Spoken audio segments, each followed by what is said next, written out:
ഇന്ന് രാത്രിയിലെ ചിന്തയ്ക്ക് ആധാരമായി നമുക്ക് ഒരു വാക്യം വായിക്കാം. സങ്കീർത്തനങ്ങളുടെ പുസ്തകം 27-ാം സങ്കീർത്തനം, അതിൻ്റെ 5-ാമത്തെ വാക്യം ഒരാൾക്ക് ശബ്ദമുയർത്തി വായിക്കാം. അനർത്ഥ ദിവസത്തിൽ അവൻ തന്റെ കൂടാരത്തിൽ എന്നെ ഒളിപ്പിക്കും, തിരുനിവാസത്തിന്റെ മറവിൽ എന്നെ മറയ്ക്കും, പാറമേൽ എന്നെ ഉയർത്തും. അനർത്ഥ ദിവസത്തിൽ അവൻ തൻ്റെ കൂടാരത്തിൽ എന്നെ ഒളിപ്പിക്കും, തിരുനിവാസത്തിന്റെ മറവിൽ എന്നെ മറയ്ക്കും, പാറമേൽ എന്നെ ഉയർത്തും.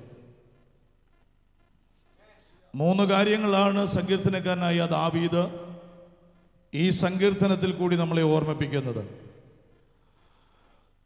ദാവീദ് പറയുന്നത്, അനർത്ഥ ദിവസം വരുമ്പോൾ ദൈവം കൂടാരത്തിൽ ഒളിപ്പിക്കും, തിരുനിവാസത്തിന്റെ മറവിൽ മറയ്ക്കും, പാറമേൽ എന്നെ ഉയർത്തും. 3 കാര്യങ്ങൾ മറക്കാതിരിക്കുക. 1 ഒളിപ്പിക്കും, 2 മറയ്ക്കും, 3 ഉയർത്തും. കരങ്ങൾ ഉയർത്തി കർത്താവ് സ്തോത്രം ചെയ്താട്ട്. ദൈവത്തിന്റെ തിരുവെഴുത്ത് പറയുന്നത്, അനർത്ഥ ദിവസം വരുമ്പോൾ ദൈവം നമ്മുടെ കൂടെയുണ്ട്. അനർത്ഥം എന്ന് കേൾക്കുമ്പോഴേ കൂട്ടുകാരൊക്കെ കൈവിടും, എല്ലാവരും നമ്മളെ കൈവിടും. പക്ഷെ തിരുവെഴുത്ത് പറയുന്നത്, നിനക്ക് അനർത്ഥം വരുമ്പോൾ ദൈവം എന്ത് ചെയ്യും? നിന്റെ കൂടെ ഇരുന്ന് നിന്നെ ഒളിപ്പിക്കും. സങ്കീർത്തനം എഴുതുവാനുണ്ടായ സാഹചര്യത്തെക്കുറിച്ച് സങ്കീർത്തനക്കാരനായ ദാവീദ് 2 ശമൂവേലിന്റെ പുസ്തകം 21-ാമത്തെ അധ്യായം 15 മുതലുള്ള വാക്യങ്ങൾ വായിക്കുമ്പോൾ 27-ാം സങ്കീർത്തനം ദാവീദ് എഴുതുവാനുള്ള കാരണം എന്താണെന്ന് അവിടെ രേഖപ്പെടുത്തിയിട്ടുണ്ട്. വായിച്ചേ. ഫെലിസ്ത്യർക്ക് ഇസ്രായേലിനോടും വീണ്ടും യുദ്ധമുണ്ടായി. ദാവീദ് തന്റെ ഭൃത്യന്മാരുമായി ചെന്ന് ഫെലിസ്ത്യരോട് പടയേറ്റു. ദാവീദ് തളർന്നു പോയി. അപ്പോൾ 300 ശേക്കൽ തൂക്കമുള്ള താമ്രശൂലം ധരിച്ചവനും പുതിയ വാൾ അരക്കി കെട്ടിയവനുമായി രാഫാ മക്കളിൽ ഇഷ്ബി ബെനോബ് എന്നൊരുവൻ ദാവീദിനെ കൊല്ലുവാൻ ഭാവിച്ചു. എന്നാൽ സെരൂയയുടെ മകനായ അബീശായി അവന് തുണയായി വന്നു, ഫെലിസ്ത്യനെ വെട്ടിക്കൊന്നു. അപ്പോൾ ദാവീദിന്റെ ഭൃത്യന്മാർ അവനോട്, നീ ഇസ്രായേലിന്റെ ദീപം കെടുക്കാതിരിക്കേണ്ടതിന് മേലാൽ ഞങ്ങളോട് കൂടെ യുദ്ധത്തിന് പുറപ്പെടരുത് എന്ന് സത്യം ചെയ്തു പറഞ്ഞു. 2 ശമൂവേൽ 21-ാം അധ്യായം 15 മുതലുള്ള വാക്യങ്ങൾ വായിക്കുമ്പോൾ, ഫെലിസ്ത്യർക്ക് ഇസ്രായേലിനോട് വീണ്ടും യുദ്ധമുണ്ടായി. ദാവീദ് തന്റെ ഭൃത്യന്മാരുമായി ചെന്ന് ഫെലിസ്ത്യരോട് പടയേറ്റു. ദാവീദ് തളർന്നുപോയി. അപ്പോൾ 300 ശേക്കൽ തൂക്കമുള്ള താമ്രശൂലം ധരിച്ചവനും പുതിയ വാൾ അരയ്ക്ക് കെട്ടിയവനുമായി രാഫാ മക്കളിൽ ഇഷ്ബി ബെനോബ് എന്നൊരുവൻ ദാവീദിനെ കൊല്ലുവാൻ ഭാവിച്ചു. എന്നാൽ സെരൂയയുടെ മകനായ അബീശായി അവന് തുണയായി വന്നു, ഫെലിസ്ത്യനെ വെട്ടിക്കൊന്നു. അപ്പോൾ ദാവീദിന്റെ ഭൃത്യന്മാർ അവനോട്, നീ ഇസ്രായേലിന്റെ ദീപം കെടുക്കാതിരിക്കേണ്ടതിന് മേലാൽ ഞങ്ങളോടുകൂടി യുദ്ധത്തിന് പുറപ്പെടരുത് എന്ന് സത്യം ചെയ്തു പറഞ്ഞു.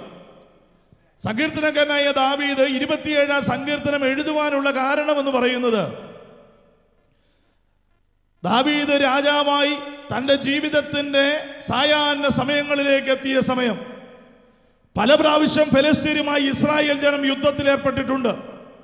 ഈ യുദ്ധങ്ങൾ പലപ്പോഴും ഇസ്രായേൽ ജനം ജയം പ്രാപിച്ചിട്ടുണ്ട്. എന്നാൽ ഇപ്രാവശ്യം ഫെലിസ്ത്യരുമായിട്ട് ഇസ്രായേൽ യുദ്ധത്തിന് പോയിരിക്കുമ്പോൾ ദാവീദ് യുദ്ധം ചെയ്തുകൊണ്ടിരിക്കുമ്പോൾ പെട്ടെന്ന് അങ്ങ് തളർന്നുപോയി. ദാവീദ് തളർന്നു വീഴുന്നത് കണ്ട ശത്രുവിന്റെ പക്ഷത്തുള്ള ഒരു പടയാളി, അവന്റെ കയ്യിൽ 300 ശേക്കൽ തൂക്കമുള്ള താമ്രശൂലം, പുതിയ വാൾ അരയ്ക്ക് കെട്ടി. അവന്റെ പേര് ഇഷ്ബി ബെനോബ്. ഇവൻ ദാവീദിനെ കൊല്ലുവാൻ വേണ്ടി ഫെലിസ്ത്യ പാളയത്തിൽ നിന്ന് ഇസ്രായേൽ പാളയത്തിലേക്ക് അടുത്തു വരുമ്പോൾ സെരൂയയുടെ മകനായ അബീശായി എന്ന ഒരു പടയാളി തളർന്നു വീണ് കിടക്കുന്ന ദാവീദിന്റെ അടുക്കലേക്ക് ഓടി വന്ന് തങ്ങളുടെ രാജാവായ ദാവീദിനെ കൊല്ലുവാൻ ഭാവിച്ചു വന്നിരിക്കുന്ന ഈ ഇഷ്ബി ബെനോബ് എന്ന് പറയുന്ന പടയാളിയെ കൊന്നു. എന്നിട്ട് ദാവീദിനെ താങ്ങി എഴുന്നേൽപ്പിച്ച് ഇസ്രായേലിലെ ഭൃത്യന്മാരെല്ലാവരും കൂടി ദാവീദിന്റെ വട്ടം കൂടി നിന്നിട്ട് ദാവീദിനെ കൊണ്ടൊരു സത്യം ചെയ്യിച്ചു. എന്താണെന്നറിയാമോ? ഇസ്രായേൽ ജനം ദാവീദിനെ നോക്കി, ഇസ്രായേൽ പടയാളികൾ ദാവീദിനോട് പറയുന്നത്, ഇസ്രായേലിന്റെ ദീപം കെട്ടുപോകേണ്ടതായിരുന്നു, പക്ഷേ കെട്ടുപോയില്ല. അതുകൊണ്ട് ഇനി മേലാൽ നീ ഞങ്ങളോടുകൂടി യുദ്ധത്തിന് വരണ്ട, നീ രാജസന്നിധിയിൽ ഇരുന്നാൽ മതി.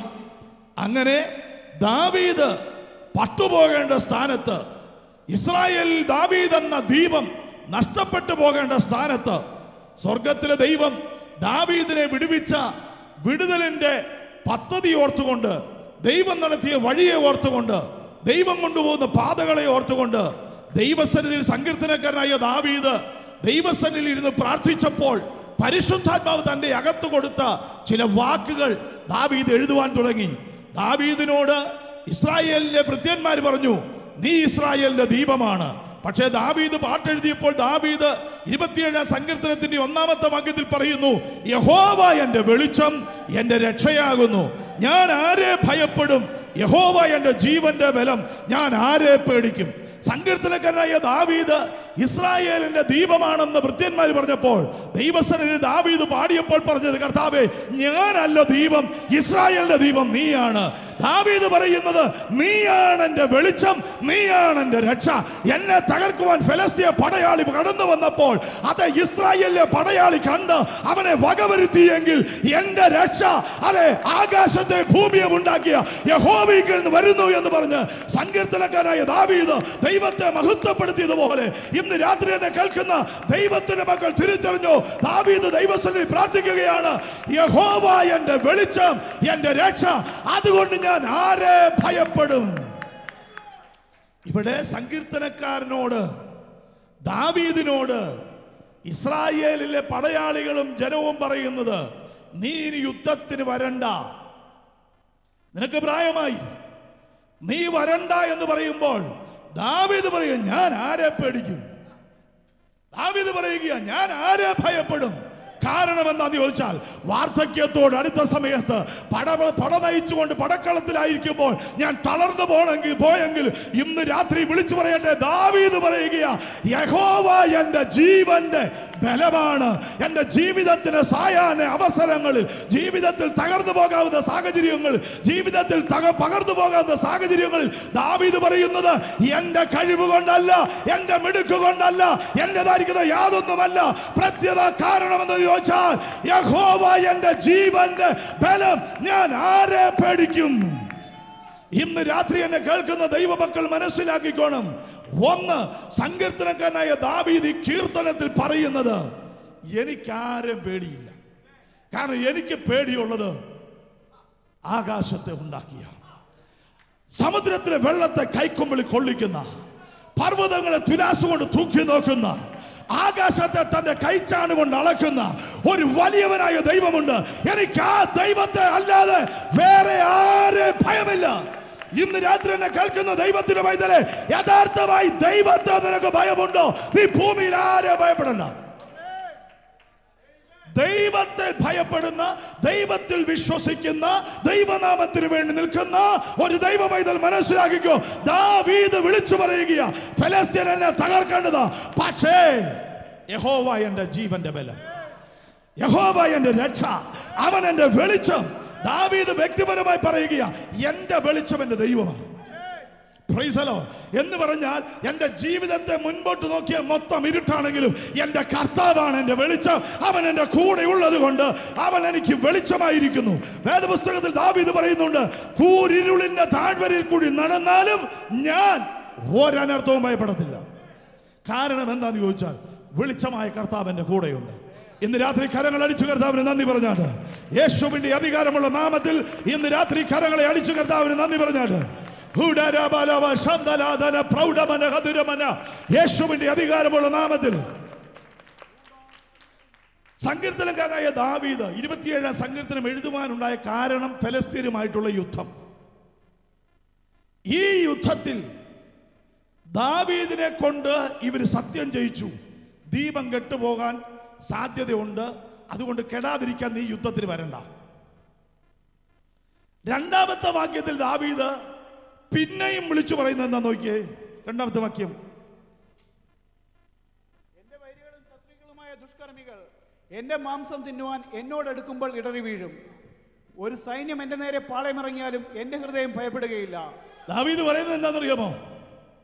എന്റെ വൈരികളും ശത്രുക്കളുമായ ദുഷ്കർമ്മികൾ എന്റെ മാംസം തിന്നുവാൻ എന്നോട് അടുക്കുമ്പോൾ അവരിടറി വീഴും. എന്താ കാര്യമെന്ന് ചോദിച്ചാൽ, എന്റെ കൂടെ എന്റെ രക്ഷയായ, എന്റെ ബലമായ, എന്റെ വെളിച്ചമായ കർത്താവ് കൂടിയുണ്ട്. അതുകൊണ്ട് ദുഷ്കർമ്മികളായ ശത്രുക്കൾ എന്റെ അടുക്കൽ എന്റെ മാംസം തിന്നാൻ അടുത്ത് വന്നാൽ അവരിടറി വീഴും. ദാവീദ് എത്രയോ സാഹചര്യങ്ങളിൽ സങ്കീർത്തനക്കാരൻ ഇത് കണ്ടിട്ടുണ്ട്. സങ്കീർത്തനക്കാരൻ എത്രയോ പ്രാവശ്യം ഇതുപോലുള്ള പ്രതിസന്ധികളിൽ പോയി വീണിട്ടുണ്ട്. പക്ഷേ അതിനകത്തുനിന്നെല്ലാം താൻ ഒരു വലിയ പാഠം പഠിച്ചിട്ടുണ്ട്. എന്താണെന്ന് ചോദിച്ചാൽ, യഥാർത്ഥമായി ദൈവത്തെ അന്വേഷിക്കുന്ന, യഥാർത്ഥമായി ദൈവത്തെ സ്നേഹിക്കുന്ന, യഥാർത്ഥമായി ദൈവത്തെ സേവിക്കുന്ന ഒരു ദൈവ പൈതലിന്റെ ജീവിതം തകർന്നു പോകാൻ സ്വർഗത്തിലെ ദൈവം സമ്മതിക്കത്തില്ല. ഇന്ന് രാത്രി എന്നെ കേൾക്കുന്ന ദൈവത്തിന്റെ പൈതലെ, നീ വിശ്വസിക്കുക. നീ കർത്താവിന്റെ നാമത്തിന് വേണ്ടി നിശ്ചയത്തോടെ നിൽക്കുന്നുവെങ്കിൽ, ഉറപ്പോടെ നിൽക്കുന്നുവെങ്കിൽ, നീ വീഴാൻ തമ്പുരാൻ സമ്മതിക്കത്തില്ല. നീ തകർന്നു പോകാൻ ദൈവം സമ്മതിക്കത്തില്ല. നിന്നെ തകർക്കാമോ എന്ന് ശത്രു എത്ര പ്രബലനായി എഴുന്നേറ്റാലും വിശ്വസിക്കുന്ന ദൈവമക്കൾ വിളിച്ചു പറ, എന്നെ തകർക്കാൻ ഒരു ശക്തിക്കും കഴിയത്തില്ല, എന്നെ തകർക്കാൻ ഒരു വെല്ലുവിളിക്കും കഴിയത്തില്ല. കാരണം എന്താണെന്ന് ചോദിച്ചാൽ, യഹോവ എന്റെ ജീവന്റെ ബലം, യഹോവ എന്റെ വെളിച്ചം, ഞാൻ ആരെ പേടിക്കും? ദാവീദ് സത്യത്തിൽ ഇതിനകത്ത് പറയുന്നത്, എനിക്ക് ഒരവനെയും പേടിയില്ല. കാരണം എന്താണെന്ന് ചോദിച്ചാൽ, ഞാൻ പേടിക്കുന്നത് ഉലകത്തെ സൃഷ്ടിച്ച ദൈവത്തെ. ഈ ദൈവത്തെ പേടിക്കുന്നവൻ ഒരുത്തനെയും പേടിക്കണ്ട. ആഭിചാരത്തെ പേടിക്കണ്ട, മന്ത്രവാദത്തെ പേടിക്കണ്ട, ഒരു ദോഷത്തെയും പേടിക്കണ്ട. ഒരു നാളിനും നിന്നെ തകർക്കാൻ കഴിയത്തില്ല. ഒരു പൂജാശക്തിക്ക് നിന്നെ തകർക്കാൻ കഴിയത്തില്ല. ഒരു രാഹു കാലത്തിന് നിന്നെ തകർക്കാൻ കഴിയത്തില്ല. കാരണം എന്താ ചോദിച്ചാൽ, നീ ഭയപ്പെടുന്നത് പരിശുദ്ധനായ ദൈവത്തെയാണ്. ഈ ദൈവത്തെ ഭയപ്പെടുന്ന നിന്നെ സംബന്ധിച്ച് ദാവീദ് പറയുന്ന 1-ാമത്തെ വാക്യത്തിൽ ദാവീദ് പറയുന്നത്, യഹോവ എന്റെ വെളിച്ചം, എന്റെ രക്ഷ, അതുകൊണ്ട് ഞാൻ ആരെ ഭയപ്പെടും? യഹോവ എന്റെ ജീവന്റെ ബലം, ഞാൻ ആരെ പേടിക്കും? 2-ാമത്തെ വാക്യത്തിൽ പറയുന്നു, എന്റെ വൈരികളും ശത്രുക്കളുമായ ദുഷ്കർമ്മികൾ എന്റെ മാംസം തിന്നുവാൻ എന്നോടടുക്കുമ്പോൾ ഇടറി വീഴും. അടുത്ത വാക്യത്തിൽ പറയുന്നു, ഇനി ഒരു സൈന്യം എന്റെ നേരെ പാളയമിറങ്ങിയാലും ഞാൻ ഭയപ്പെടത്തില്ല, എനിക്ക് യുദ്ധം നേരിട്ടാലും ഞാൻ നിർഭയമായിരിക്കും. കരങ്ങളിൽ സൂത്രം പറഞ്ഞാട്ട് സങ്കീർത്തനക്കാരൻ പറയുന്നത്, ഒരു സൈന്യം എന്റെ നേരെ പാളയമിറങ്ങിയാലും ഞാൻ ഭയപ്പെടത്തില്ല, എനിക്ക് യുദ്ധം നേരിട്ടാലും ഞാൻ നിർഭയമായിരിക്കും.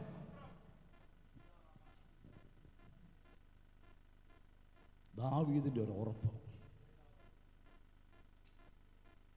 ദാവീദ് വിളിച്ചു പറയുന്ന ഇതാ. ഈ സങ്കീർത്തനം നമ്മൾ വായിക്കുമ്പോൾ 1 മുതൽ 3 വരെയുള്ള വാക്യങ്ങളിൽ തനിക്ക് ദൈവത്തിലുള്ള ആ ഉറപ്പിനെയാണ് ദാവീദ് എന്ത് ചെയ്യുന്നത്, വിവരിക്കുന്നത്. എന്നാൽ 4 മുതൽ 6 വരെയുള്ള വാക്യം തനിക്ക് ദൈവത്തോടുള്ള സ്നേഹവും ആ കൂട്ടായ്മയുമാണ് പറയുന്നത്.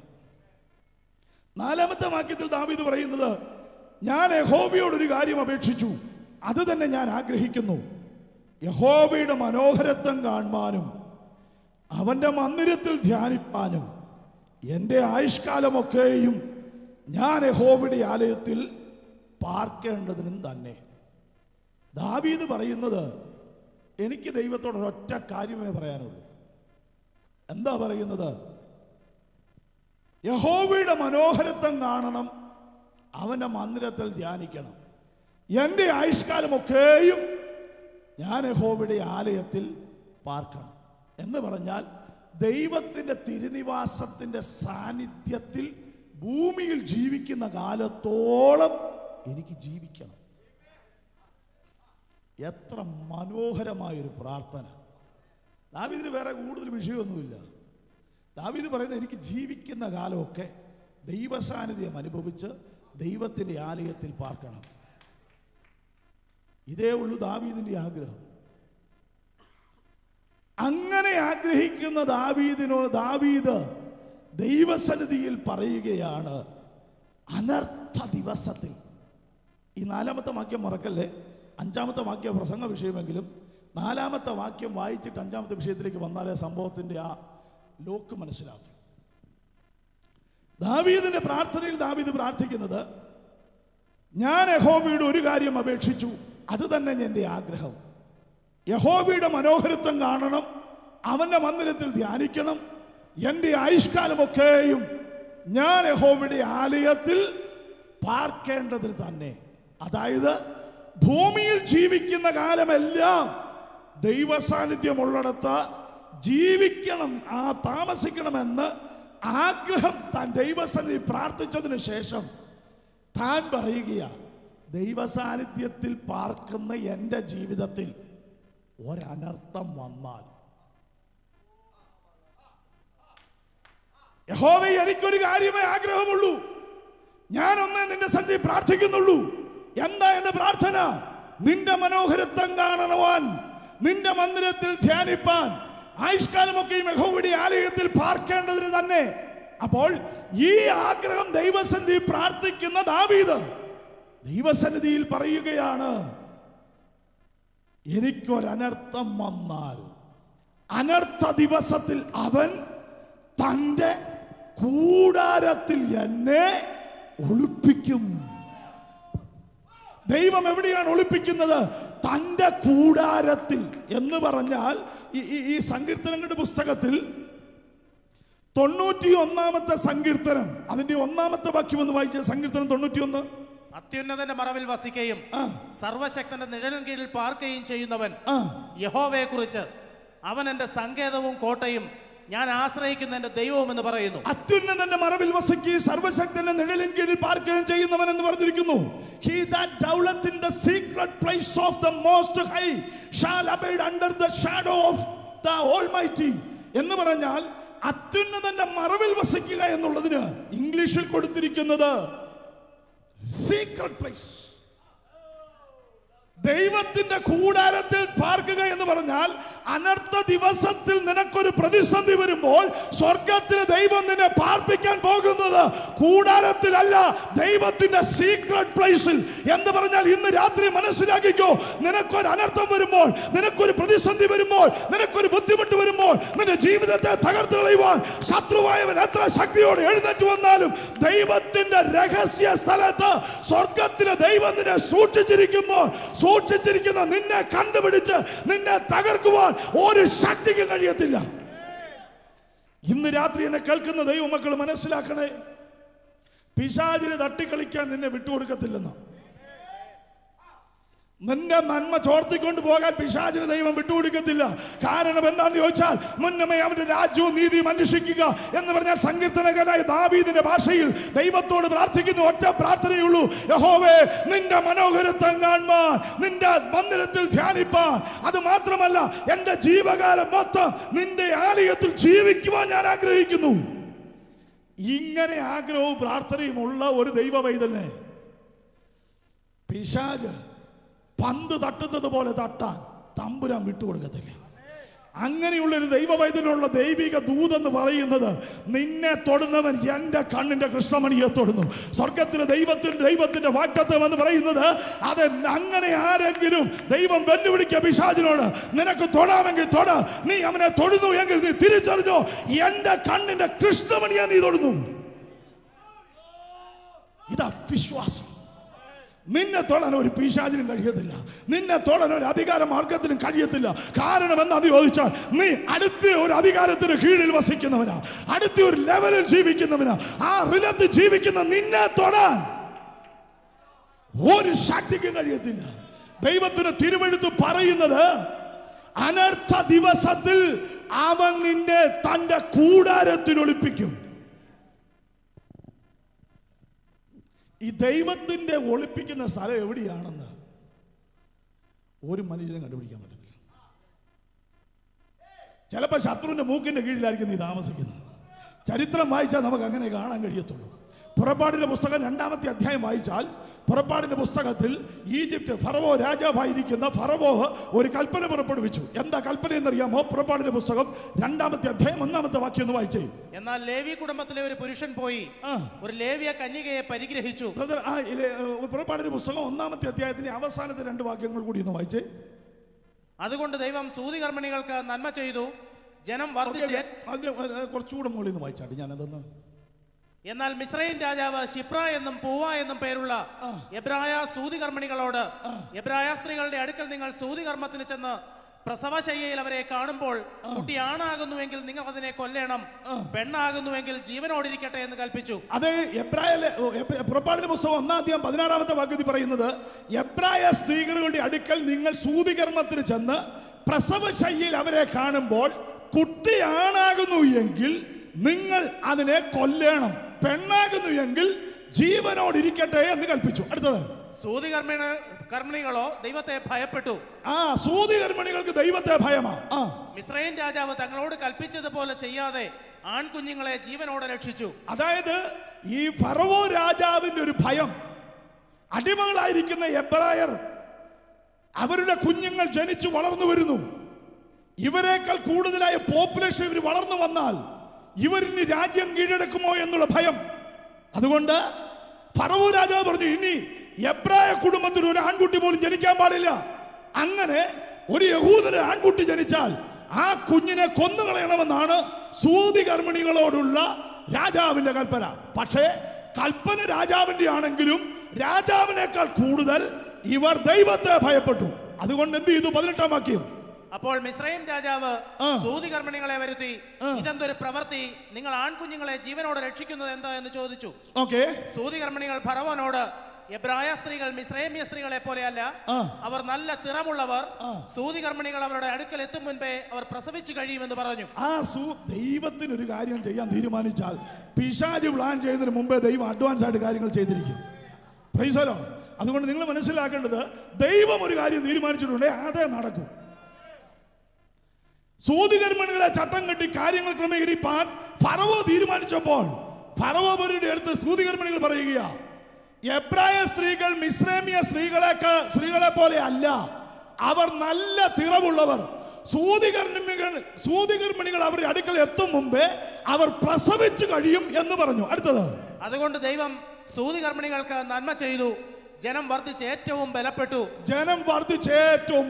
അടുത്തത്, സൂതികർമ്മിണികൾ ദൈവത്തെ ഭയപ്പെടുന്നത് കൊണ്ട് അവൻ അവർക്ക് കുടുംബവർധന നൽകി. സൂതികർമ്മിണികൾ ദൈവത്തെ ഭയപ്പെട്ടത് കൊണ്ട് അവൻ അവർക്ക് കുടുംബവർധന നൽകി. കരങ്ങളെ ഉയർത്തി സ്തോത്രം ചെയ്താട്ട്. ദൈവത്തെ ഭയപ്പെടുന്നവർക്ക് ലഭിക്കുന്ന ഒരു നന്മ. അടുത്ത വാക്യം, പിന്നെ ഫറവോൻ തന്റെ സകല ജനത്തോടും ജനിക്കുന്ന ഏത് ആൺകുട്ടിയെയും നദിയിൽ ഇട്ട് കളയണമെന്നും ഏത് പെൺകുട്ടിയെയും ജീവനോടെ രക്ഷിക്കണമെന്നും കൽപ്പിച്ചു. ഫറവോ ആദ്യം പ്ലാൻ ചെയ്ത കാര്യം നടക്കാതെ വന്നപ്പോൾ വീണ്ടും സൂതികർമ്മിണികളോട് പറയുന്നത് എങ്ങനെയാണെന്നറിയുമോ? ജനിക്കുന്ന ഏത് ആൺകുട്ടിയെയും നൈൽ നദിയിൽ ഇട്ട് കളയണമെന്നും ഏത് പെൺകുട്ടിയെയും ജീവനോടെ രക്ഷിക്കണമെന്നും കൽപ്പിച്ചു. അടുത്തത്, എന്നാൽ ലേവി കുടുംബത്തിലെ ഒരു പുരുഷൻ പോയി ഒരു ലേവിയ കന്യകയെ പരിഗ്രഹിച്ചു. അടുത്തത്, അവൾ ഗർഭം ധരിച്ച് ഒരു മകനെ പ്രസവിച്ചു. അവൻ സൗന്ദര്യമുള്ളവനെന്ന് കണ്ടിട്ട് അവനെ 3 മാസം ഒളിച്ചു വെച്ചു. അവനെ പിന്നെ ഒളിച്ചു വെപ്പാൻ കഴിയാതെ ആയപ്പോൾ അവൾ ഒരു ഞാങ്ങണ പെട്ടകം വാങ്ങി അതിന് പശയും കീലും തേച്ചു പൈതലിനെ അതിൽ കിടത്തി നദിയുടെ അരികിൽ ഞാങ്ങണയുടെ ഇടയിൽ വെച്ചു. അവൻ എന്തു ഭവിക്കുമെന്നറിവാൻ അവന്റെ പെങ്ങൾ ദൂരത്ത് നിന്നു. അപ്പോൾ ഫറവോന്റെ പുത്രി നദിയിൽ കുളിപ്പാൻ വന്നു. അവളുടെ ദാസിമാർ നദീതീരത്തുകൂടി നടന്നു. അവൾ ഞാങ്ങണയുടെ ഇടയിൽ പെട്ടകം കണ്ടപ്പോൾ അതിനെ എടുത്തുകൊണ്ട് വരുവാൻ ദാസിയെ അയച്ചു. ഈ തിരുവെഴുത്തെല്ലാം വായിക്കുമ്പോൾ നമുക്ക് കാണുവാൻ കഴിയുന്നത്, ലേവി കുടുംബത്തിലെ ഒരു സഹോദരൻ പോയി വിവാഹം കഴിച്ചു. അവനൊരു ആൺകുഞ്ഞ് ജനിച്ചു. ഈ കുഞ്ഞ് സൗന്ദര്യമുള്ളവനായതുകൊണ്ട് അവനെ കൊല്ലുവാൻ അവർക്ക് മനസ്സില്ലാത്തത് കൊണ്ട് ആ കുഞ്ഞിനെ സൂക്ഷിച്ചു. 3 മാസം വരെ കുഞ്ഞിനെ ഒളിപ്പിച്ച് താമസിപ്പിച്ചു. ഇതിനുശേഷം കുഞ്ഞിനെ ഒളിപ്പിച്ച് താമസിക്കാൻ കഴിയാതെ വന്നപ്പോൾ കൊല്ലുവാൻ മനസ്സില്ലാത്ത മാതാവ് എന്തു ചെയ്തു? ഞാങ്ങണയുടെ ഒരു പെട്ടകം വാങ്ങിച്ചു, അകത്തും പുറത്തും കീല് തേച്ചു. എന്നിട്ട് ഈ കുഞ്ഞിനെ അതിൻ്റെ അകത്ത് കിടത്തി നേരെ നദിയിലെ ഞാങ്ങണയുടെ ഇടയിലേക്ക് കൊണ്ടുവന്ന് വെച്ചു. ഈ കുഞ്ഞിന്റെ പെങ്ങൾ ഇനി എന്ത് നടക്കാൻ പോകുന്നു എന്ന് കാണേണ്ടതിന് ദൂരെ മാറിപ്പോയിരിക്കുമ്പോൾ ഫറവോ രാജാവിന്റെ പുത്രി തന്റെ ദാസിമാരുമായി കുളിക്കുവാൻ നദിക്കടവിലേക്ക് വരുന്നു. ഈ നദിക്കടവിൽ കൂടി ഈ പുത്രി നടന്നു പോകുമ്പോൾ ഞാങ്ങണയുടെ ഇടയിൽ ഒരു പെട്ടകം കിടക്കുന്നു. തന്റെ ദാസിമാരെ വിളിച്ചിട്ട് പറഞ്ഞു, പോയി ആ പെട്ടകം ഇങ്ങെടുത്തുകൊണ്ട് വാ. പെട്ടകം എടുത്തുകൊണ്ടുവന്ന് പുത്രിയുടെ ഫറവോയുടെ പുത്രിയുടെ മകളുടെ കൊടുത്തു. അവൾ പെട്ടകം തുറന്ന് നോക്കിയപ്പോൾ സൗന്ദര്യമുള്ള ഒരു കുഞ്ഞ് പെട്ടകത്തിൽ കിടക്കുന്നു. അവൾക്ക് കുഞ്ഞിനെ കണ്ടപ്പോൾ ഒരു മനസ്സലിവ് തോന്നി. നേരെ ഈ പെങ്ങൾ കുഞ്ഞ് ഓടി ഫറവോയുടെ പുത്രിയുടെ അടുക്കൽ ചെന്നിട്ട് ചോദിച്ചു, ഈ കുഞ്ഞിനെ പാല് കൊടുത്ത് വളർത്താൻ ഞാനൊരു സ്ത്രീയെ അന്വേഷിക്കട്ടോ? അവള് പറഞ്ഞു, വിളിച്ചുകൊണ്ട് വാ. നേരെ ഈ കുഞ്ഞിന്റെ അമ്മയെ പോയി വിളിച്ചുകൊണ്ട് വന്നു. ഫറവോയുടെ മകൾ ഈ കുഞ്ഞിനെ ഈ അമ്മയുടെ കൈ കൊടുത്തിട്ട് പറഞ്ഞു, ഈ കുഞ്ഞ് പാല് കുടിക്കുന്ന കാലം വരെ നീ നോക്ക്, അതിനു വേണ്ട ശമ്പളം ഞാൻ തരാം. എന്ന് പാലുകൂടി തീരുന്നോ അന്ന് നീ ഈ കുഞ്ഞിനെ എന്റെ അടുക്കൽ കൊണ്ടുവന്ന് തരണം. അങ്ങനെ അതിന്റെ എട്ടാമത്തെ വാക്യത്തിൽ വായിച്ചേ. ഫറവോന്റെ പുത്രി അവളോട് ചെന്ന് കൊണ്ടുവരിക എന്ന് പറഞ്ഞു. കന്യക ചെന്ന് പൈതലിന്റെ അമ്മയെ വിളിച്ചു കൊണ്ടുവന്നു. ഫറവോന്റെ പുത്രി അവളോട്, നീ പൈതലിനെ കൊണ്ടുപോയി മുല കൊടുത്തു വളർത്തണം, ഞാൻ നിനക്ക് ശമ്പളം തരാമെന്ന് പറഞ്ഞു. സ്ത്രീ പൈതലിനെ എടുത്തുകൊണ്ടുപോയി മുല കൊടുത്തു വളർത്തി. പൈതൽ വളർന്ന ശേഷം അവൾ അവനെ ഫറവോന്റെ പുത്രിയുടെ അടുക്കൽ കൊണ്ടുപോയി. അവൻ അവൾക്ക് മകനായി. ഞാൻ അവനെ വെള്ളത്തിൽ നിന്ന് വലിച്ചെടുത്തു എന്ന് പറഞ്ഞ് അവൾ അവന് മോശ എന്ന് പേരിട്ടു. അതെ, വെള്ളത്തിൽ നിന്ന് വലിച്ചെടുത്തു എന്ന് പറഞ്ഞ് ആ കുഞ്ഞിന് മോശ എന്ന് പേരിട്ടു. ആരാണ് ഈ മോശ? അനർത്ഥ ദിവസത്തിൽ ഞാൻ നിന്നെ ഒളിപ്പിക്കുമെന്ന് പറഞ്ഞാൽ തമ്പുരാൻ ഒളിപ്പിച്ചാൽ ഇങ്ങനെയാ ഒളിപ്പിക്കുന്നത്. എടാ, ഏത് കൊട്ടാരത്തിൽ നിന്ന് ഇനി ഒരു യഹൂദന്റെ തലമുറ പിറന്നു വീഴാൻ പാടില്ല എന്ന് വിധി എഴുതിയോ അവന്റെ വീട്ടിലെ കാശ് കൊടുത്ത് കുഞ്ഞിനെ പാല് കൊടുത്ത് വളർത്തി ആ കുഞ്ഞിനെ ആ കൊട്ടാരത്തിൽ കൊണ്ടുവന്ന് ഈ ഫറവോയുടെ പുത്രിയായി വളർത്തുവാൻ അവളുടെ അകത്ത് തോന്നിപ്പിച്ചത് ആരാന്ന് ചോദിച്ചാൽ ഇതിന്റെ പിൻപിൽ പ്രവർത്തിക്കുന്ന പരിശുദ്ധനായ ദൈവമാണ്. ഇന്ന് രാത്രി എന്നെ കേൾക്കുന്ന ദൈവത്തിന്റെ മക്കളോട് പറയട്ടെ, ഏത് വീട്, ഏത് കുടുംബം, ഏത് ദേശം നീ ഇനി ഒരിക്കലും നന്നാകത്തില്ല, നീ ഒരിക്കലും നന്നാകത്തില്ല, നിനക്കൊരിക്കലും സാധ്യതയില്ല എന്ന് പറഞ്ഞ് മാറ്റി നിർത്തിയോ അതേ സ്ഥാനത്ത്, അതേ വീട്ടിൽ, അതേ ഓഫീസിൽ, അതേ രാജ്യത്ത് നിന്നെ നിർത്തുവാൻ, നിന്നെ വളർത്തുവാൻ, നിന്നെ ഉയർത്തുവാൻ, നിന്നെ മറയ്ക്കുവാൻ ഈ ദൈവം ശക്തനാണ്.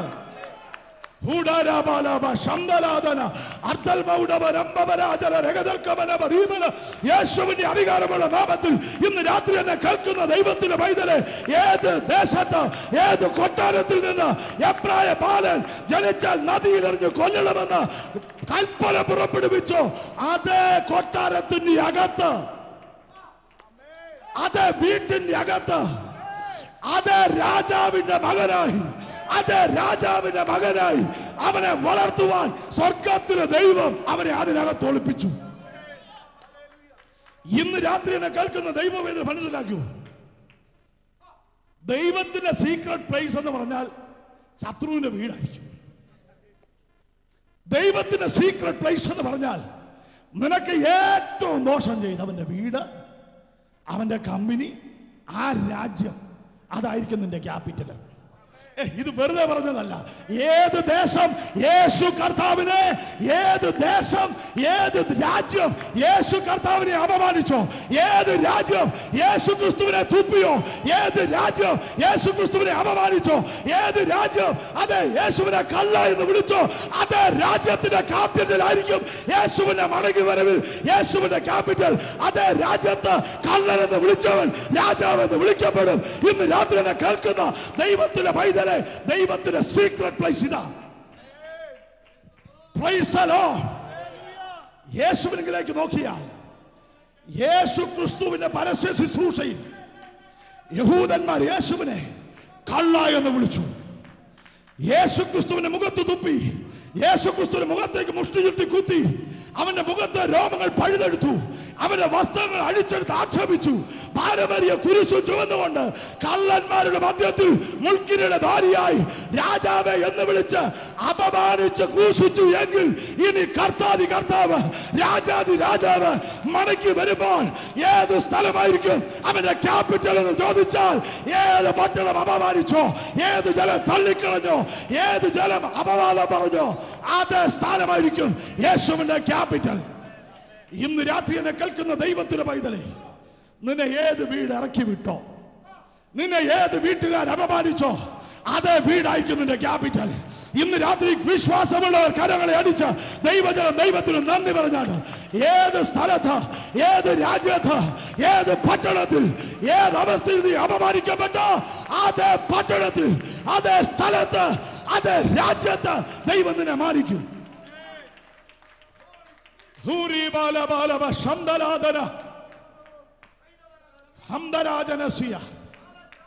ഓ ജീസസ്, ഞാൻ ഈ കഴിഞ്ഞ ദിവസം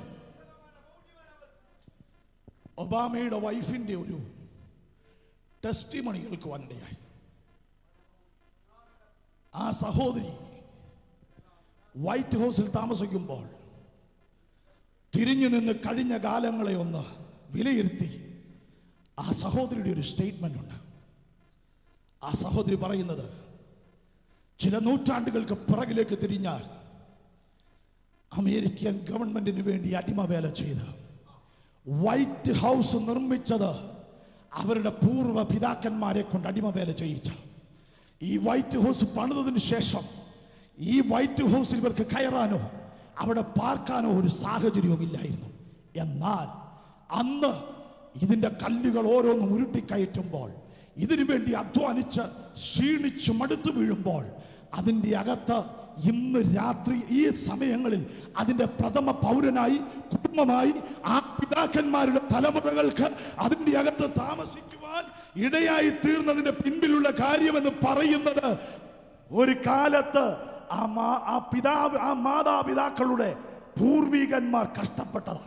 ഇന്ന് രാത്രിയിൽ എന്നെ കേൾക്കുന്ന ദൈവമക്കൾ മനസ്സിലാക്കിക്കോ, നീ ജീവിച്ച സാഹചര്യത്തിൽ എവിടെയൊക്കെ നീ തകർന്നു പോയോ, എവിടെയൊക്കെ നീ പരാജയപ്പെട്ടു പോയോ, കർത്താവിന് വേണ്ടി നിന്നതുകൊണ്ട് നിനക്ക് എന്തെങ്കിലുമൊക്കെ നഷ്ടപ്പെട്ടിട്ടുണ്ടെങ്കിൽ അതിനെല്ലാം ലാഭമാക്കി തീർക്കുവാൻ, അതിനെല്ലാം ഉയർച്ചയാക്കി മാറ്റുവാൻ, അതിനെല്ലാം ഒരു നന്മയാക്കി മാറ്റുവാൻ ഈ കർത്താവ് മതിയായവനാണ്.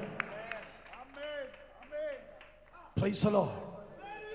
ഇന്ന് രാത്രി എന്നെ കേൾക്കുന്ന ദൈവമക്കൾ ഉറപ്പിച്ചു, ദൈവസന്നിധിയിൽ ദാവീദിന് ഒറ്റ പ്രാർത്ഥനയുള്ളൂ, യഹോവേ നിന്റെ മനോഹരത്വം കാണണം, നിന്റെ മന്ദിരത്തിൽ ധ്യാനിക്കണം, നിന്റെ ആലയത്തിൽ പാർക്കണം. ഈ ഒരു കാര്യമേ എനിക്ക് അപേക്ഷയായിട്ടുള്ളൂ. ദാവീദ് അതുകൊണ്ട് അടുത്ത വാക്യത്തിൽ പറയുകയാ. അടുത്ത വാക്യത്തിൽ പറയുന്നത് ഇങ്ങനെയാണ്, അനർത്ഥ ദിവസത്തിൽ അവൻ എന്നെ കൂടാരത്തിൽ ഒളിപ്പിക്കും. ഒളിപ്പിക്കും എന്നുള്ള പദത്തിന് മൂലഭാഷയിൽ പരിശോധിച്ചാൽ ഒരു പ്രത്യേക ദൗത്യത്തിന് വേണ്ടി തന്നെ സൂക്ഷിച്ചു വെക്കുക. ഇപ്പൊ ചിലർ പറയാറുണ്ട്, പക്ഷെ ഇപ്പം എൻ്റെ കയ്യിൽ കാശൊക്കെ കുറവാണ്, പക്ഷെ എനിക്കൊരു ആഗ്രഹമുണ്ട്, ഇസ്രായേലിന് പോകണം. അതുകൊണ്ട് ഇപ്പോൾ മുതലേ ഞാൻ എൻ്റെ ശമ്പളത്തിൻ്റെ 500 ദിറംസ് വെച്ച് എന്ത് ചെയ്യുക, ശേഖരിക്കുക.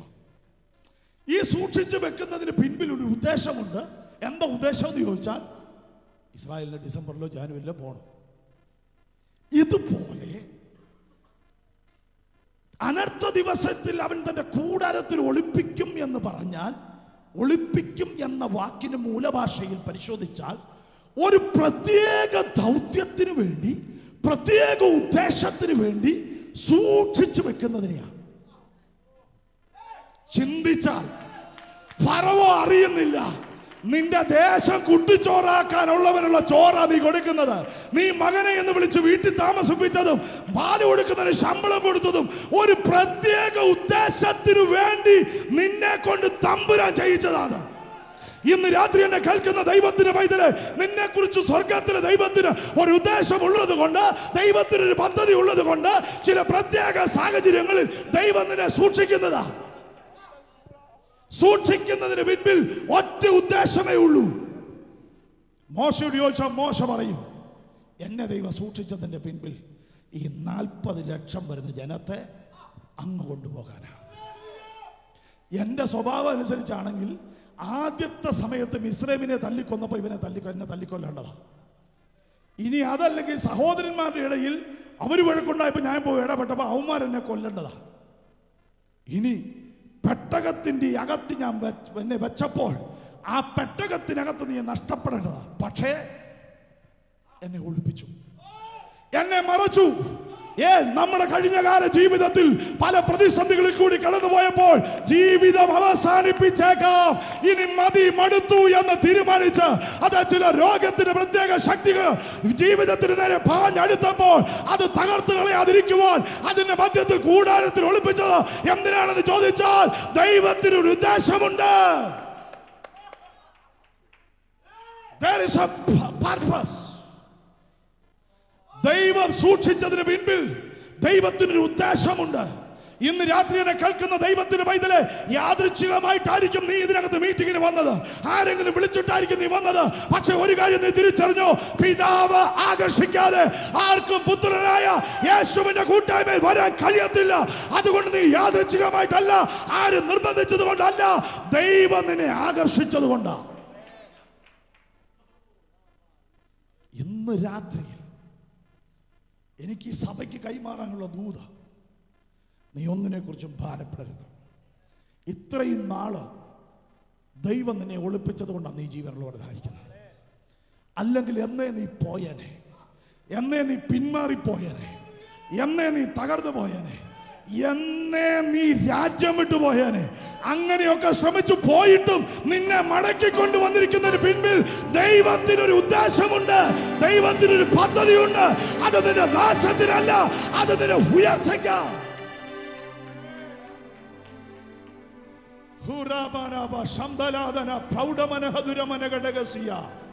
ഇന്ന് രാത്രി എന്നെ കേൾക്കുന്ന ദൈവമക്കൾ മനസ്സിലാക്കുക, ദൈവം എന്നെ ഒളിപ്പിച്ചിരിക്കുന്നു. 2, തിരുവെഴുത്ത് വായിക്കുമ്പോൾ നമുക്ക് കാണുവാൻ കഴിയുന്നത്, ദൈവം തൻ്റെ കൂടാരത്തിൽ തൻ്റെ രഹസ്യ സ്ഥലത്ത് അവൻ മറയ്ക്കും. വായിച്ച 91 സങ്കീർത്തനം 14 വാക്യം.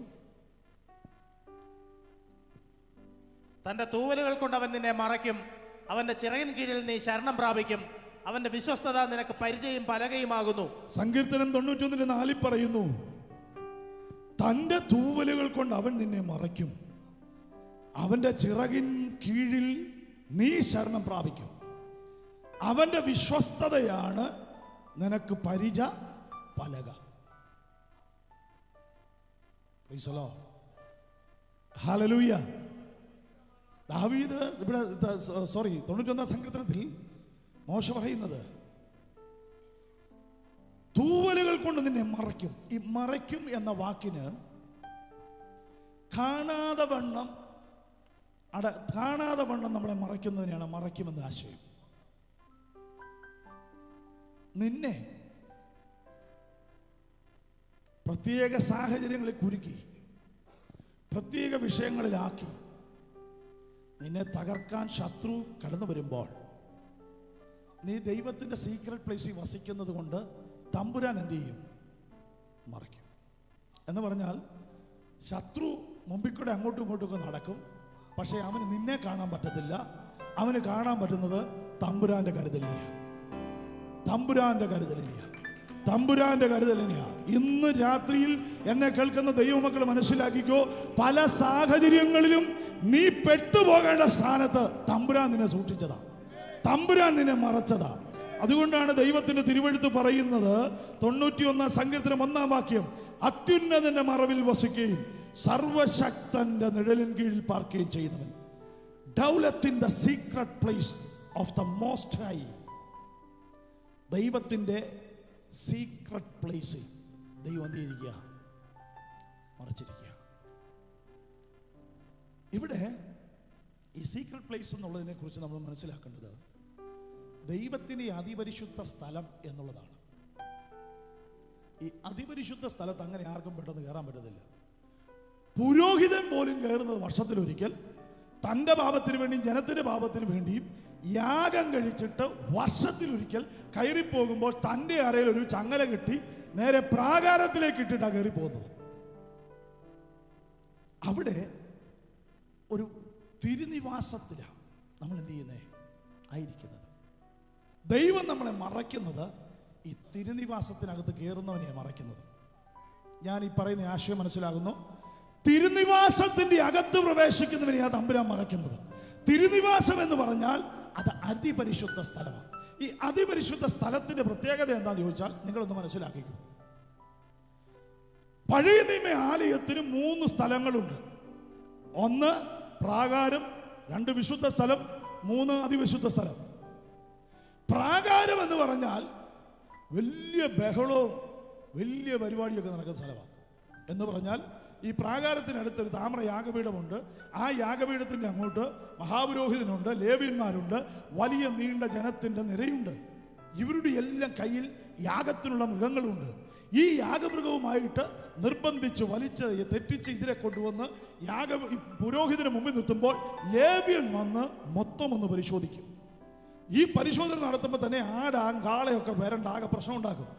ഇതിനുശേഷം ഇത് ഓക്കെ എന്ന് പറഞ്ഞാൽ ഈ കാളയെയോ ആടിനെയോ നിർബന്ധിച്ച് യാഗപീഠത്തിനോട് ചേർത്ത് കെട്ടും. എന്നിട്ട് ഈ യാഗമൃഗത്തിന്റെ താഴെ ഒരു പാത്രം വെച്ച് അതിന്റെ പെടലി അറുക്കുന്നത് കാണുമ്പോൾ ഇത് നിലവിളിക്കും, പുറകിലായി നിൽക്കുന്ന സകല മൃഗവും നിലവിളിക്കും. അതുകൊണ്ട് പ്രാകാരത്തിന്റെ ഒരവസ്ഥ എന്ന് പറഞ്ഞാൽ ഒരു ബഹളം കൊണ്ട് പൂരിതമായ സ്ഥലമാണ്. ഇത് മാത്രമല്ല, ഇവിടെ താമ്രയാഗപീഠത്തിന്റെ അടുത്ത് യാഗമൃഗത്തിന്റെ തോലുരിക്കുന്നു, അതിന്റെ മാംസം കഷണം കഷണമാക്കുന്നു, യാഗപീഠത്തിന്റെ മുകളിൽ വിറകടിക്കുന്നു, പച്ചമാംസം എടുത്ത് മേളി വെക്കുന്നു, തീ കത്തിക്കുന്നു, വിറകടിക്കുന്നു. ആകെ ഒരു സംഘർഷഭരിതമായ അവസ്ഥയാണ് പ്രാകാരം. അവിടെ നിന്ന് അത് കഴിഞ്ഞ് നേരെ എല്ലാവരുടെയും മനസ്സിപ്പോൾ പള്ളിയിലേക്ക് പോയെന്ന് തോന്നുന്നു. നേരെ എങ്ങോട്ട് കയറി? നമ്മൾ അകത്തോട്ട് കയറി. അന്നേരം നമ്മൾ എന്തുവാ മറ്റേ പാട്ട് പാടിക്കൊണ്ട് അകത്തോട്ട് കയറുന്നത്. അവൻ്റെ പ്രാകാരങ്ങളിൽ സ്തോത്രത്തോടെ വരുമ്പോൾ അപ്പം സ്തോത്രം കർത്താവ് എന്നുള്ള പറഞ്ഞൊക്കെ എന്ത് ചെയ്യും? അകത്ത് കയറി കഴിഞ്ഞിട്ട് ഇത് കഴിഞ്ഞാൽ ഇവിടെ നിന്ന് പിന്നെ എന്ത് ചെയ്യുക? അതിപരിശുദ്ധ സ്ഥലം. ഈ അതിപരിശുദ്ധ സ്ഥലത്ത് ഇവിടെ നിൽക്കുന്ന ഈ ജനങ്ങളുടെ ഇടിയും തിക്കും തിരക്കൊന്നുമില്ല. ആ അതിപരിശുദ്ധ സ്ഥലത്ത് തമ്പുരാനും ഞാനും മാത്രം. ആ ഒരു വലിയ ഇന്റിമസിയാണ് ആ സീക്രട്ട് പ്ലേസിന്റെ അതിപരിശുദ്ധ സ്ഥലത്തിന്റെ പ്രത്യേകത. അവിടെ വരുമ്പോൾ നമ്മളും ദൈവവുമായിട്ട് ഒരപ്പനും മകനും എന്നുള്ള ബന്ധത്തിൽ, ഒരു വലിയ ബന്ധത്തിന്റെ അടിസ്ഥാനത്തിലായിരിക്കും എന്ത് ചെയ്യുന്നത്? നമ്മൾ കർത്താവിന്റെ സന്നിധിയിൽ ഇരിക്കുന്നത്. ഈ സമയത്ത് നമുക്ക് കൂടുതൽ കാര്യമൊന്നും കർത്താവിനോട് പറയാൻ കാണത്തില്ല. കർത്താവിനോട് പറയാൻ പറ്റുന്ന ചില കാര്യങ്ങൾ എന്ന് പറഞ്ഞു കഴിഞ്ഞാൽ ദൈവം ചെയ്ത നന്മകളെ ഓർത്തുകൊണ്ട്, നീ ചെയ്ത നന്മകൾ ഓരോന്നും ഓർത്താൻ ഉള്ളം നിറയും നാഥാ, നീ ചെയ്ത നന്മകൾ ഓരോന്നും ഓർത്താൻ ഉള്ളം നിറയും നാഥാ.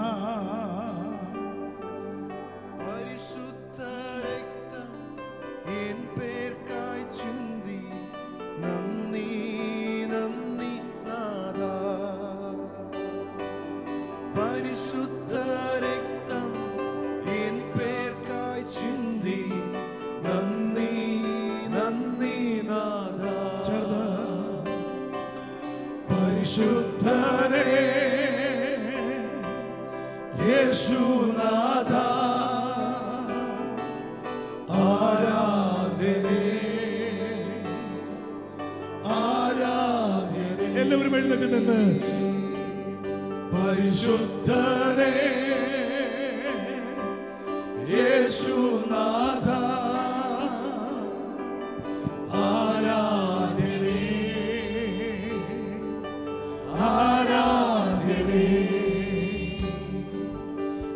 ചെയ്ത നന്മകൾ ഓരോന്നും ഓർത്താൻ ഉള്ളം നിറയും നാഥാ, നീ ചെയ്ത നന്മകൾ ഓരോന്നും ഓർത്താൻ ഉള്ളം നിറയും നാഥാ. പരിശുദ്ധ രക്തം എന്മേൽക്കായി ചിന്തി നന്ദി നന്ദി നാഥാ. പരിശുദ്ധ രക്തം എന്മേൽക്കായി ചിന്തി നന്ദി നന്ദി നന്ദി നാഥാ. പരിശുദ്ധരേ യേശുനാഥാ, ആരാധ്യനേ ആരാധ്യനേ. പരിശുദ്ധനേ യേശുനാഥാ, ആരാധ്യനേ ആരാധ്യനേ. എന്തെന്തു ഭാരങ്ങൾ ജീവിതേ വന്നാലും നിന്നെ പിരിയുകില്ല. എന്തെന്തു ഭാരങ്ങൾ ജീവിതേ വന്നാലും നിന്നെ പിരിയുകില്ല. എൻ ജീവൻ നിന്നിൽ അർപ്പിക്കും നാഥാ, നിശ്ചയം നിശ്ചയമേ. എൻ ജീവൻ നിന്നിൽ അർപ്പിക്കും നാഥാ, നിശ്ചയം നിശ്ചയമേ. രക്ഷകനേ യേശുനാഥാ, ആരാധ്യനേ ആരാധ്യനേ. രക്ഷകനേ യേശുനാഥാ, ആരാധ്യനേ ആരാധ്യനേ. Praise the Lord. ദൈവദിവസത്താട്ട് അതിപരിശുദ്ധ സ്ഥലം എന്ന് പറയുന്നത് ദൈവത്തെ ആരാധിക്കുന്ന, ദൈവത്തെ മഹത്വപ്പെടുത്തുന്ന ഒരു സ്ഥലമാണ് ഈ സീക്രട്ട് പ്ലേസ്. അപ്പോൾ ഒന്ന്, ദൈവം ആരെയാണ് ഒളിപ്പിക്കുന്നതെന്ന് ചോദിച്ചാൽ ദൈവസരിൽ ആത്മാർത്ഥമായിട്ട് ആഗ്രഹം വേണം. കർത്താവേ, എനിക്ക് നിന്റെ മനോഹരത്വം കാണണം, നിന്റെ മന്ദിരത്തിൽ എനിക്ക് നിന്നെ ഒന്ന് ധ്യാനിക്കണം, ജീവിക്കുന്ന കാലമൊക്കെ എനിക്ക് നിന്റെ ആലയത്തിൽ പാർക്കണം. അങ്ങനെ ആഗ്രഹമുള്ള ഒരു ദൈവ പൈതലിനെ സ്വർഗത്തിലെ ദൈവം എന്ത് ചെയ്യും? അനർത്ഥ ദിവസത്തിൽ അവൻ തൻ്റെ കൂടാരത്തിൽ ഒളിപ്പിക്കും. ഒന്ന്, ദൈവം നമ്മളെ ഒളിപ്പിക്കും. രണ്ട്, ഈ ദൈവം നമ്മളെ മറയ്ക്കും. എങ്ങനെ മറയ്ക്കും എന്ന് ചോദിച്ചാൽ നമ്മൾ ദൈവത്തിൻ്റെ രഹസ്യ സ്ഥലത്തേക്ക് പ്രവേശിക്കണം. അത്യുന്നതിൻ്റെ മറവിൽ എന്നുള്ളതിന് മൂലഭാഷയിൽ ഡൗലത്തിൻ സീക്രട്ട് പ്ലേസ്, നമ്മൾ ദൈവത്തിൻ്റെ രഹസ്യ സ്ഥലം. അതെവിടാന്ന് ചോദിച്ചാൽ രഹസ്യ സ്ഥലം അതിപരിശുദ്ധ സ്ഥലമാണ്. അവിടെ കയറാൻ അങ്ങനെ പറ്റത്തില്ല. ഒരു ശത്രുവിനും അവിടെ കയറി നമ്മളെ തൊടാൻ പറ്റത്തില്ല. കാരണം അത് മോസ്റ്റ് ഹോളി ഹൈ പ്ലേസ്, ദൈവത്തിന് അതിപരിശുദ്ധമായ സ്ഥലമാണ് ഈ സ്ഥലം. മൂന്ന്, ഈ ദൈവം നമ്മളെ എന്ത് ചെയ്യും? ഉയർത്തും. ഇതിൽ കൂടുതൽ എന്താ മെസ്സേജ് വേണ്ടേ? ദൈവത്തിന്റെ വാഗ്ദത്തം. ഒന്ന്, ഈ ഭൂമിയിൽ ജീവിക്കുമ്പോൾ ദൈവത്തെ അന്വേഷിച്ച് ദൈവനാമത്തിന് വേണ്ടി ജീവിക്കാൻ നീ തീരുമാനിച്ചാൽ നിന്നെ ദൈവം ഒളിപ്പിക്കും, ദൈവം നിന്നെ മറയ്ക്കും. മാത്രമല്ല, നീ ഇവിടുന്ന് പോകുന്നതിന് മുമ്പ് ദൈവം നിന്നെ ഉയർത്തും. ദൈവം നമ്മളെ ഉയർത്തും. ഈ സങ്കീർത്തനത്തിൽ സങ്കീർത്തനക്കാരനായ ദാവീദ് അതിന്റെ 7-ാമത്തെ വാക്യം ഒന്ന് വായിച്ചാട്ടെ. സങ്കീർത്തനങ്ങളുടെ പുസ്തകം 27-ാം സങ്കീർത്തനത്തിന്റെ 7-ാമത്തെ വാക്യം ഒന്ന് വായിച്ചാട്ടെ. യഹോവേ, ഞാൻ ഉറക്കെ വിളിക്കുമ്പോൾ കേൾക്കണമേ, എന്നോട് കൃപ ചെയ്ത് എനിക്ക് ഉത്തരമരുളണമേ. എന്റെ മുഖം അന്വേഷിപ്പീനെന്ന് നിങ്ങൾ നിന്ന് കൽപ്പന വന്നു എന്ന് എന്റെ ഹൃദയം പറയുന്നു. യഹോവേ, ഞാൻ നിന്റെ മുഖം അന്വേഷിക്കുന്നു. നിന്റെ മുഖം എനിക്ക് മറയ്ക്കരുതേ. അടിയനെ കോപത്തോടെ നീക്കിക്കളയരുതേ. നീ എനിക്ക് തുണയായിരിക്കുന്നു. എന്റെ രക്ഷയുടെ ദൈവമേ, എന്നെ തള്ളിക്കളയരുതേ. 10-ാമത്തെ വാക്യം ദാവീദ് പറയുകയാ, എന്റെ അപ്പനും അമ്മയും എന്നെ ഉപേക്ഷിച്ചിരിക്കുന്നു, എങ്കിലും യഹോവ എന്നെ ചേർത്തുകൊള്ളും. ദാവീദ് പറയുന്നത്, യഹോവ എന്റെ വെളിച്ചം, എന്റെ രക്ഷ, ഞാൻ ആരെ പേടിക്കും? താഴോട്ട് പറഞ്ഞു പറഞ്ഞു വരുമ്പോൾ ദാവീദ് പറയുകയാ, എന്റെ അവസ്ഥ എന്ന് പറയുന്നത് എന്റെ അപ്പനും അമ്മയും എന്നെ ഉപേക്ഷിച്ചു, പക്ഷേ എന്റെ കർത്താവ് എന്നെ എന്ത് ചെയ്തു? ഈ കർത്താവിന്റെ നാമത്തെ പ്രതി, യേശുവിന്റെ നാമത്തെ പ്രതി നിനക്ക് അപ്പനെയോ അമ്മയെയോ സമൂഹത്തെയോ പാരമ്പര്യത്തെയോ വിടേണ്ടി വന്നാലും നീ വിട്ടോ. കാരണം എന്താന്ന് ചോദിച്ചാൽ, ഇതൊക്കെ നിനക്കുള്ളപ്പോൾ കർത്താവ് നിന്നെ ചേർത്തില്ലെങ്കിൽ ഒരു പ്രയോജനമില്ല. പക്ഷേ യേശുവിന്റെ നാമത്തെ പ്രതി, യേശു പറയുന്നത് എന്റെ നാമത്തെ പ്രതി അപ്പനെയോ അമ്മയെയോ സഹോദരനെയോ സഹോദരിയെയോ ഭാര്യയോ മക്കളെയോ സമ്പത്തിനോ എന്തിനെങ്കിലും വിടേണ്ടി വന്നാൽ യേശുവിന്റെ വാക്കിൽ വിശ്വാസം ഉണ്ടെങ്കിൽ ഇറങ്ങിക്കോണം. യേശുവിന്റെ വാക്കിൽ വിശ്വാസം ഉണ്ടെങ്കിൽ ഇറങ്ങിക്കോണം. കാരണം എന്താ വെച്ചാൽ, ദാവീദ് തന്റെ അനുഭവത്തിൽ ദാവീദ് പറയുകയാ, എന്റെ അപ്പനും അമ്മയും എന്നെ ഉപേക്ഷിച്ചു, പക്ഷേ യഹോവ എന്നെ ചേർത്തു. ദാവീദിന്റെ ചരിത്രം പരിശോധിച്ചാൽ ഇശായിയുടെ 7 മക്കളിൽ 7-മനാ. ദാവീദിനോട് അങ്ങനെ വലിയ സ്നേഹമൊന്നും വീട്ടുകാർക്കില്ല. അതുകൊണ്ട് ദാവീദ് എന്നും ഒറ്റപ്പെട്ട് ജീവിക്കുന്ന സമയങ്ങളിൽ ദാവീദിന്റെ അപ്പനും അമ്മയും തൻ്റെ മൂത്ത മക്കളൊക്കെ നല്ല നല്ല നിലയിൽ പോയപ്പോൾ, ശൗൽ രാജാവിന്റെ മിലിറ്ററിയിൽ സൈന്യാധിപനായിട്ടിരിക്കുമ്പോൾ ദാവീദിന്റെ അടുത്ത് പറഞ്ഞു, നീ ഇങ്ങനെ വീട്ടിൽ നിന്നു, ഇവിടുത്തെ കാര്യങ്ങളൊക്കെ പരിപാലിക്കാൻ നിന്നോ എന്ന് പറഞ്ഞ് വീട്ടുകാർ തന്നെ തഴഞ്ഞതാ. ഇന്ന് രാത്രി വീട്ടുകാർ തഴഞ്ഞവർ വലിയൊരു ഉണ്ടെ കേട്ടോ. വീട്ടുകാരാൽ ഉപേക്ഷിക്കപ്പെട്ട തഴയപ്പെട്ട വ്യക്തിയായ ദാവീദ് തന്നെ എല്ലാവരും ഒറ്റപ്പെടുത്തിയിരിക്കുമ്പോൾ തനിക്ക് പിന്നെ നോക്കാൻ ഒരു സ്ഥലമേ ഉള്ളൂ. സങ്കീർത്തനക്കാരൻ പറയുന്നത്, ഞാൻ എൻ്റെ കണ്ണുകളെ പർവ്വതങ്ങളിലേക്ക് ഉയർത്തും, എന്റെ സഹായം ആകാശവും ഭൂമിയും സൃഷ്ടിച്ച യഹോവയിൽ നിന്ന് വരുന്നു എന്ന് പറഞ്ഞ് ദാവീദ് എന്ത് ചെയ്യും? കർത്താവിന്റെ മുഖത്തേക്ക് ദിവസവും നോക്കും. താൻ എല്ലാ ദിവസവും ദൈവമുഖത്തേക്ക് നോക്കി ദൈവം തന്നെ ഏൽപ്പിച്ച ശുശ്രൂഷയിൽ വിശ്വസ്തനായി താനിരുന്നു. ഈ വിശ്വസ്തനായിരുന്നു എന്നൊക്കെ പറയാൻ കാരണം, തൻ്റെ അപ്പൻ്റെ ആടിനെ കരടി പിടിച്ചപ്പോൾ അതിൻ്റെ കയ്യിൽ നിന്ന് രക്ഷിച്ചു. ഓരോരോ പ്രതിസന്ധിയിലും ദാവീദ് ദൈവത്തിൽ ആശ്രയിച്ച് എന്ത് ചെയ്യും? ജോലിയിൽ വിശ്വസ്തൻ. കിട്ടുന്ന സമയങ്ങളിലൊക്കെ ദൈവത്തിനെ മഹത്വപ്പെടുത്തും. അതുകൊണ്ടാണല്ലോ സങ്കീർത്തനക്കാരനായ ദാവീദ് പറയുന്നത്, ഞാൻ യഹോവയെ എല്ലാ കാലത്തും വാഴ്ത്തും, അവൻ്റെ സ്തുതി എപ്പോഴും എൻ്റെ നാവിന്മേലിരിക്കും. അങ്ങനെ എപ്പോഴും സ്തുതി സ്തോത്രവും പറഞ്ഞ് ദാവീദ് ഇങ്ങനെ നടക്കുമ്പോഴാണ് ഇസ്രായേലിൽ ഒരു വേക്കൻസി അനൗൺസ് ചെയ്തു. വേദപുസ്തകം പറയുന്നത്, യഹോവ തന്നെ അന്വേഷിക്കുന്ന ബുദ്ധിമാന്മാരുണ്ടോ എന്ന് ഭൂമിയിലൊക്കെ എന്ത് ചെയ്യുക? നോക്കുക. ഇസ്രായേലിൽ ശൗൽ എന്ന് പറയുന്ന ഒരു രാജാവ് അവിശ്വസ്തനായപ്പോൾ ശമൂവേലിനോട് സ്വർഗത്തിൽ ദൈവം പറഞ്ഞു, ശമൂവേലേ, ശൗലിന്റെ ചീട്ട് ഞാൻ കീറി, രാജസ്ഥാനത്ത് നിന്ന് ഞാൻ അവനെ തള്ളി, അതുകൊണ്ട് പകരം വേറെ ഒരുവനെ നീ അന്വേഷിക്കണം. ദാവീദ് തൻ്റെ അപ്പൻ്റെ ആടുകളുമായിട്ട് വനത്തിൽ മരുഭൂമിയിൽ നടക്കുന്നതായ സമയം ശമൂവേലിനോട് സ്വർഗത്തിൽ ദൈവം പറഞ്ഞു, നീ പോയി, നിങ്ങൾ വായിച്ചേ 1 ശമൂവേലിന്റെ പുസ്തകം 16-ാമത്തെ അധ്യായം 1-ാമത്തെ വാക്യം ഒന്ന് വായിച്ചേ. 1 ശമൂവേൽ 16-ാം അധ്യായം. അനന്തരം യഹോവ ശമൂവേലിനോട്, ഇസ്രായേലിലെ രാജസ്ഥാനത്തിൽ നിന്ന് ഞാൻ ശൗലിനെ തള്ളി എന്നറിഞ്ഞിരിക്കെ നീ അവനെ കുറിച്ച് എത്രത്തോളം ദുഃഖിക്കും?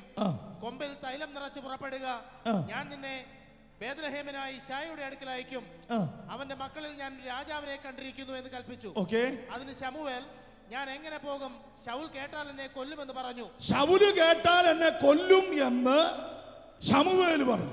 അപ്പോൾ എന്നാറേ യഹോവ, നീ ഒരു പശുക്കിടാവിനെയും കൊണ്ട് എന്ന് ഞാൻ യഹോവയ്ക്ക് യാഗം കഴിപ്പാൻ വന്നിരിക്കുന്നു എന്ന് പറക. ശൗല് കൊല്ലാൻ വരുവാണെങ്കിൽ ഞാൻ യാഗത്തിന് പോവുകയാണെന്ന് പറഞ്ഞ് പൊക്കോളാനാണ് ദൈവം പറഞ്ഞു കൊടുത്തിരിക്കുന്നത്. അടുത്തത്, ഇശായിയെയും യാഗത്തിന് ക്ഷണിക്ക. ഇശായിയെയും നീ യാഗത്തിന് ക്ഷണിക്കണം. നീ ചെയ്യേണ്ടത് എന്തെന്ന് ഞാൻ അന്നേരം നിന്നോട് അറിയിക്കും. ഞാൻ പറഞ്ഞു തരുന്നവനെ നീ എനിക്കായിട്ട് അഭിഷേകം ചെയ്യണം. യഹോവ കൽപ്പിച്ചതുപോലെ ശമൂവേൽ ചെയ്തു. ബേത്ലഹേമിൽ ചെന്നു. പട്ടണത്തിലെ മൂപ്പന്മാർ അവന്റെ വരവിങ്കൽ വിറച്ചുകൊണ്ട് അവനെ എതിരേറ്റു.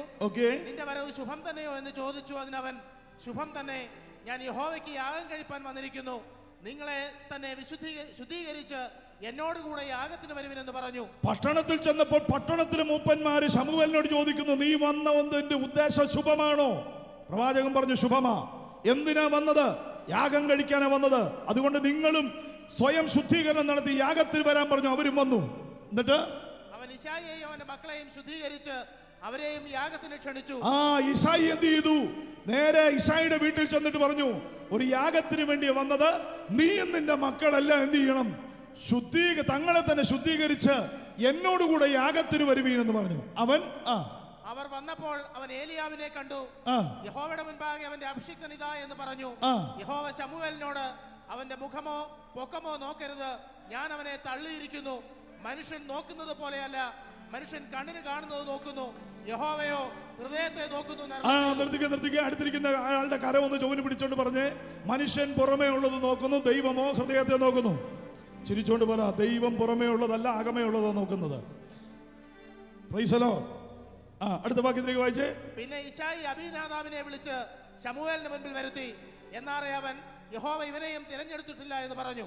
പിന്നെ യിശായി ശമ്മയെയും വരുത്തി. ഇവനെയും യഹോവ തിരഞ്ഞെടുത്തിട്ടില്ല എന്ന് അവൻ പറഞ്ഞു. അങ്ങനെ യിശായി 7 പുത്രന്മാരെ ശമൂവേലിന്റെ മുൻപിൽ വരുത്തി. 7 പുത്രന്മാരെയും യിശായി പ്രവാചകനായ ശമൂവേലിന്റെ മുൻപിൽ നിർത്തി. എന്നാൽ ശമൂവേൽ യിശായിയോട്, യഹോവ ഇവരെ തിരഞ്ഞെടുത്തിട്ടില്ല എന്ന് പറഞ്ഞു. യിശായിയുടെ വീട്ടിൽ നിന്ന് ഇസ്രായേലിനെ ഭരിക്കുവാനായിട്ട് ഒരു രാജാവിനെ അന്വേഷിച്ചാ വന്നത്. യിശായി 7 മക്കളെ പ്രവാചകന് മുമ്പിൽ നിർത്തി കാണിച്ചു. പക്ഷേ പ്രവാചകനോട് ദൈവം പറഞ്ഞു, ഇവരെ ആരെയും ഞാൻ കണ്ടിട്ടില്ല. എന്നിട്ട് എന്ത് പറഞ്ഞു? അടുത്തത്, നിന്റെ പുത്രന്മാർ എല്ലാവരുമായോ എന്ന് ശമൂവേൽ ചോദിച്ചു. ഈ സമയത്ത് ശമൂവേലിനൊരു സംശയം, എടാ മക്കളെല്ലാം ആയോ? മക്കളെല്ലാരും വന്നോ? മക്കളെ എല്ലാം വിളിക്കണമെന്ന് പറഞ്ഞപ്പം യിശായി എന്ത് ചെയ്തു? 7 എണ്ണത്തെ വിളിച്ചു. നിങ്ങളൊന്ന് നോക്കിക്കേ, വീട്ടിൽ ഒരു പ്രധാനപ്പെട്ട ചടങ്ങ് നടക്കുമ്പോൾ 7 മക്കളെ വിളിച്ചു, ഒരെണ്ണം 8ാമത്തതുണ്ട്, അവനെ തള്ളി. അതുകൊണ്ടാണ് ദാവീദ് പറയുന്നത്, എൻ്റെ അപ്പനും അമ്മയും എന്നെ ഉപേക്ഷിച്ചു, പക്ഷേ എൻ്റെ തമ്പുരാൻ എന്നെ ചേർത്തു. എടാ, വീട്ടുകാർ തള്ളിയാ തള്ളട്ടെ, അവർ തള്ളിയാൽ 7, 10 ഏറെയായാൽ 80 വയസ്സ് വരെ ഈ ഭൂമിയിലേക്ക് തള്ളും. പക്ഷെ സ്വർഗത്തിലെ ദൈവം നിന്നെ ചേർത്താൽ അത് നിത്യമായ വാസമാണ്. ഇവിടെ വായിച്ചേ അടുത്തത്, അവൻ ഇനി ഉള്ളതിൽ ഇളയവനുണ്ട്, ആടുകളെ മേയ്ക്കുകയാകുന്നു. ഇനി ഇളയവനായിട്ട് ഒരുത്തനുണ്ട്, അവൻ എന്ത് ചെയ്യേ? ആടിനെ മേയ്ക്കുകയാണെന്ന് പറഞ്ഞു. ശമൂവേൽ യിശായിയോട്, ആളയച്ചവനെ വരുത്തുക. ശമൂവേൽ യിശായിയോട് പറഞ്ഞു, ഞാൻ പന്തിക്ക് ഭോജനത്തിന് ഇരിക്കണമെന്നുണ്ടെങ്കിൽ ആളയച്ച് നിങ്ങൾ വിളിക്കാത്തവനെ വിളിക്കുക, എനിക്ക് അവനുമായിട്ടാ കാര്യം പറയേണ്ടത്. അടുത്തത്, അവൻ വന്നിട്ടല്ലാതെ നാം പന്തിക്ക് ഇരിക്കില്ല എന്ന് പറഞ്ഞു. യിശായി പറയുകയാ. എനിക്ക് തോന്നുന്നത് യിശായി പറഞ്ഞിട്ടുണ്ടായിരിക്കും, ഒത്തിരി ദൂരെയാവും മേയിക്കുന്നത്, അവനെ കൊണ്ടുവരുന്നതിന് സമയത്ത് ഒരു ചെറിയ ഗ്യാപ്പ് ഉണ്ട്, നമുക്ക് എന്ത് ചെയ്യാം? ചാപ്പാടടിക്കാം. പക്ഷേ പ്രവാചകൻ പറയുന്നത് ചാപ്പാടടിക്കാനല്ല വന്നത്, ഞാൻ വന്നത് രാജാവിനെ അഭിഷേകം ചെയ്യാനാണ്. അതുകൊണ്ട് അവൻ ആളയച്ചു വന്നതിന് ശേഷമേ ഞാൻ പന്തിയിലിരിക്കത്തുള്ളൂ. അടുത്തത്, ഉടനെ അവൻ ആളയച്ചവനെ വരുത്തി. ഉടനെ എന്ത് ചെയ്തു? അപ്പനും അമ്മയെല്ലാം ചൂടായി. ഇത്രയും നാളും വേണ്ടാതെന്ന് പറഞ്ഞിരുന്ന, ഇത്രയും നാൾ കൊള്ളത്തിലെന്ന് പറഞ്ഞിരുന്ന ഇവരെ വിളിക്കാൻ ആളിനെ അയച്ചപ്പോൾ തൊട്ട് ചേട്ടന്മാരെന്ന് പറഞ്ഞാൽ അവന്മാരെല്ലാം മിലിറ്ററിയിൽ ശൗലിനോടൊപ്പം നല്ല പൊക്കം, കാണാൻ സൗന്ദര്യം, എല്ലാം കൊണ്ടും നല്ലവരാ. തമ്പുരാൻ ശമൂവേലിനോട് പറഞ്ഞു, നീ അവരുടെ മുഖം നോക്കണ്ട, നീ ഞാൻ പറയുന്നത് കേട്ടാ മതി. എന്ത് ചെയ്തു? ആളയച്ചു, അവനെ വരുത്തി. അടുത്തത്, എന്നാൽ അവൻ പവിഴ നിറമുള്ളവനും സുനേത്രനും കോമള രൂപിയുമായിരുന്നു. അപ്പോൾ യഹോവ, എഴുന്നേറ്റ് ഇവനെ അഭിഷേകം ചെയ്യുക, ഇവൻ തന്നെയാകുന്നു എന്ന് കൽപ്പിച്ചു. ഉടനെ ആളയച്ചവനെ വരുത്തി. എന്നാൽ അവൻ പവിഴ നിറമുള്ളവനും സുനേത്രനും കോമള രൂപിയുമായിരുന്നു. അപ്പോൾ യഹോവ, എഴുന്നേറ്റ് ഇവനെ അഭിഷേകം ചെയ്യുക, ഇവൻ തന്നെ ആകുന്നു എന്ന് ശമൂവേലിനോട് പറഞ്ഞു.